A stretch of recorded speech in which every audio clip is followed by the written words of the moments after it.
So we were discussing the topic 3, which is administrative discretion, and we had discussed two of the cases, which is Dwarka Prasad and A.R.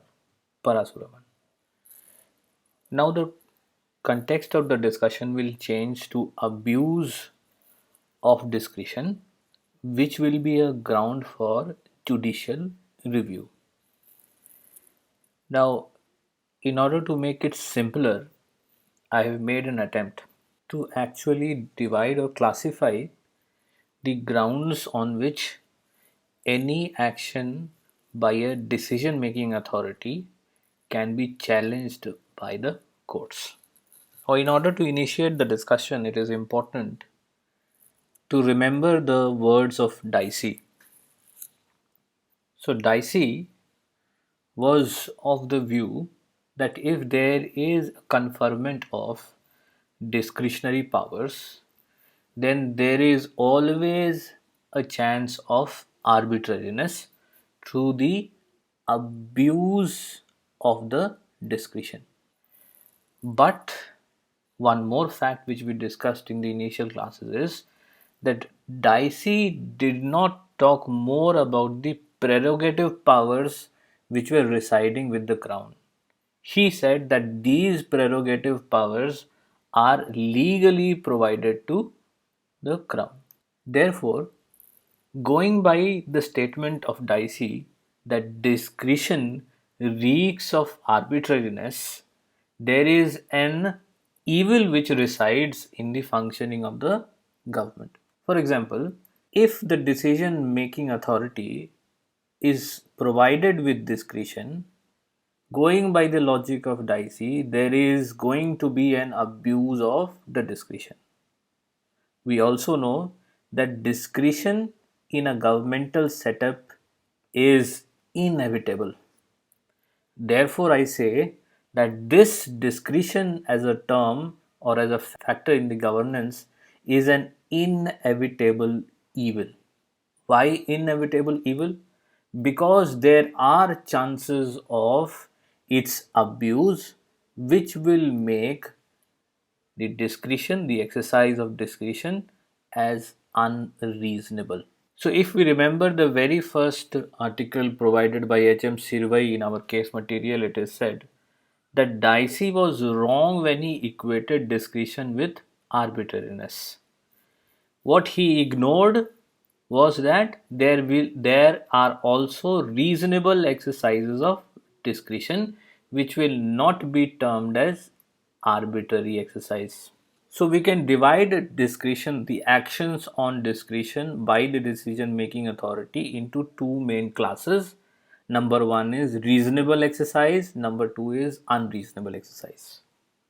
Now, further, this unreasonable exercise can then be classified under a broad head, that is the abuse of the discretion which is provided.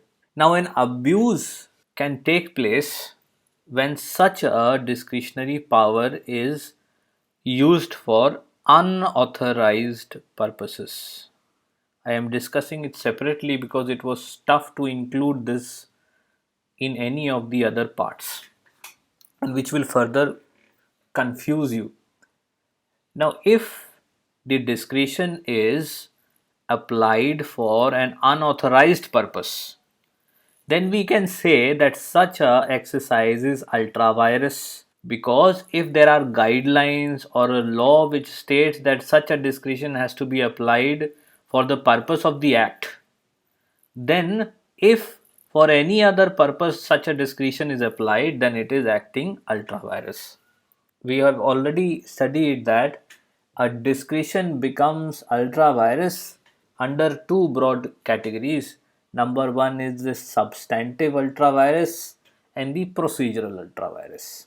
Now we will term the ultra vires exercise of discretion coming within these two subheadings as illegal, because there is an error of law. There was a law which was broken, therefore these exercises of discretion is termed as illegal. On the second part, abuse of a discretion can also be undertaken when coming to a decision by the decision making authority is based on taking into consideration irrelevant factors. For example, if I want to make a class in a college and I say that such a class will only comprise of people who are having brown hair, then such a classification based on the color of the hair is irrelevant. Therefore, it will become irrational.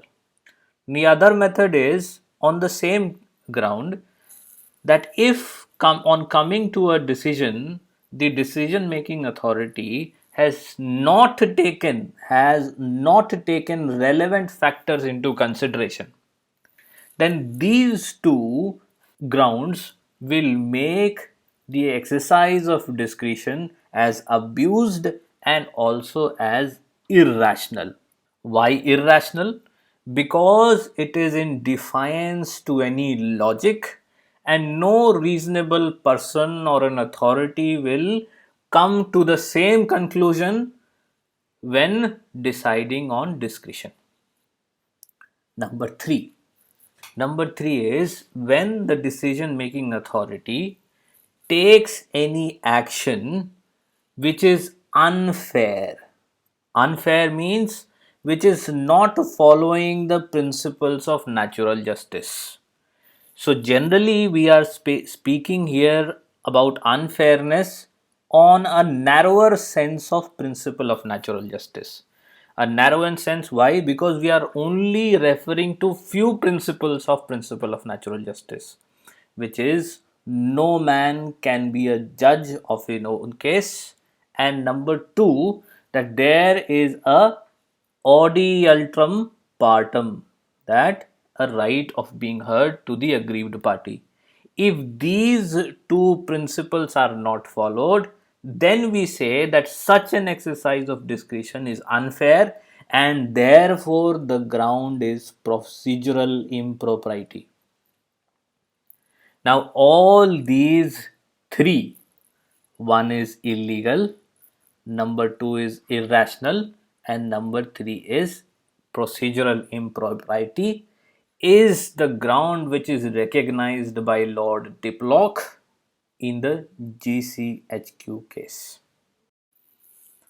Also, if we talk about discretion, then discretion is the application of mind. So the application of mind can also result into the abuse of the discretion.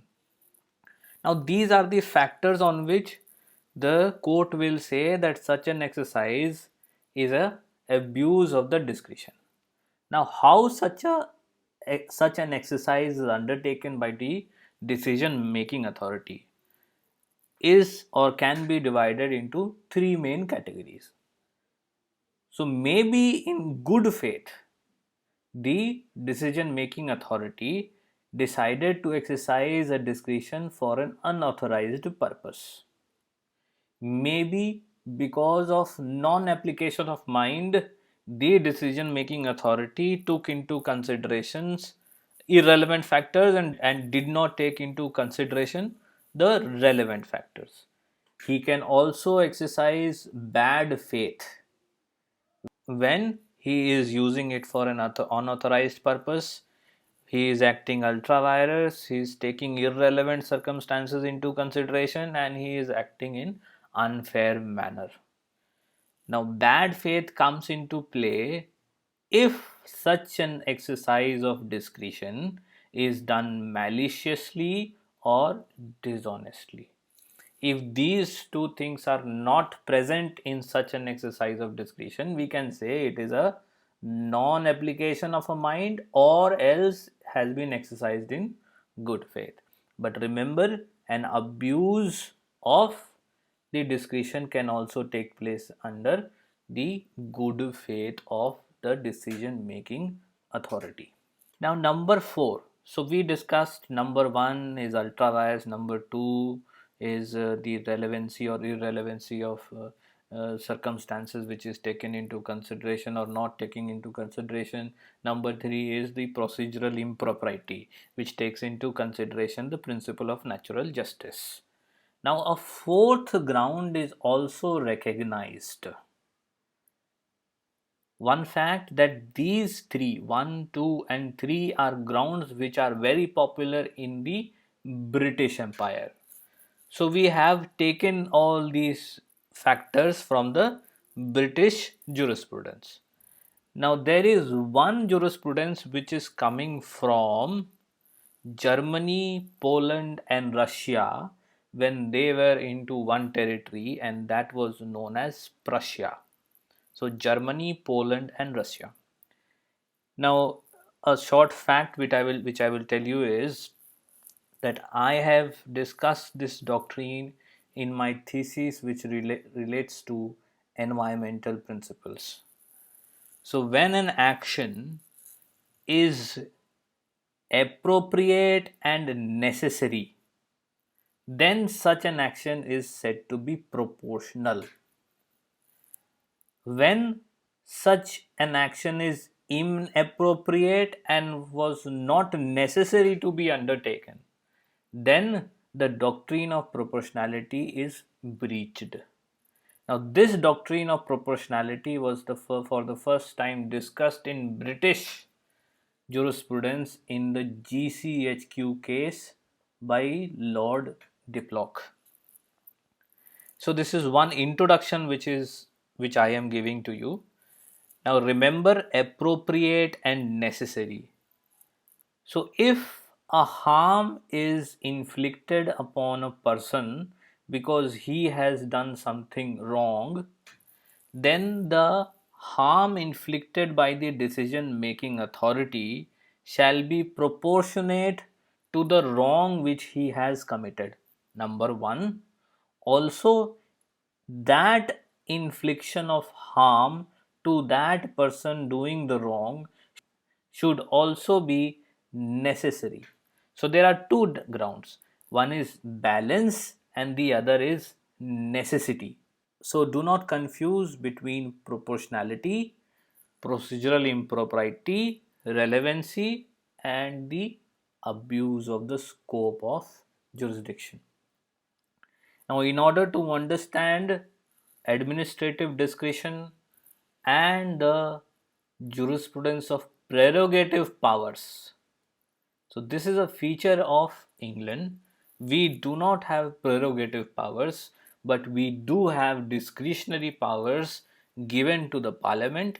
We do have discretionary powers given to administrative officials and the executive through various laws which are passed by the parliament or even the state. Therefore, we have to take into consideration the development of the law in with regard to the prerogatives also, so that we can challenge the discretionary powers present with the executive, present with the parliament, and also present with the administrative officials while exercising under the scope of the law. It is important, therefore, to take into consideration some of the famous cases of British jurisprudence. Number one is the Wednesbury case. This is responsible to add the concept of irrationality as a ground of challenge of administrative actions. Second is the Padfield case. So it is the very first case which has changed, which is known as a watershed in the development of administrative law, wherein even the prerogative powers of the crown was challenged on certain grounds. Now, Padfield was somehow elaborated in Thameside and then in Laker Airways. And finally, we have one of the important cases which concludes everything which is developing from Padfield is the GCHU case. Now, some of the judges who have been very much responsible for the development of this area of administrative law are Lord Green, which is of the Wednesbury case, Lord Diplock, Lord Denning, and we will also discuss Lord Roskill.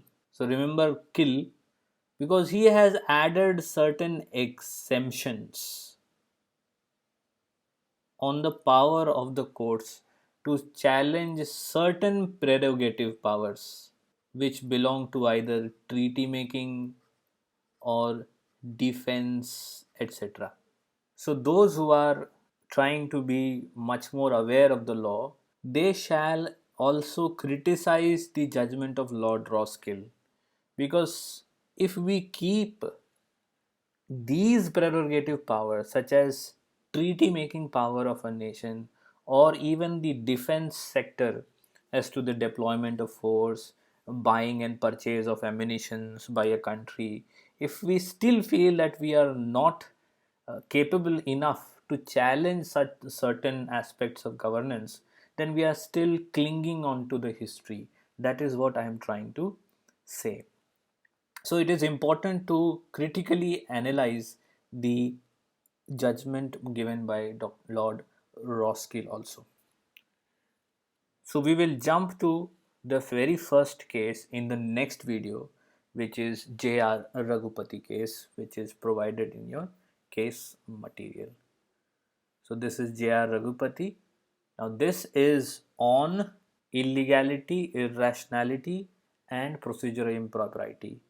Now, Om Kumar and Coimbatore District Bank case or R versus Secretary case is all on the doctrine of proportionality. So, we'll meet in the next video.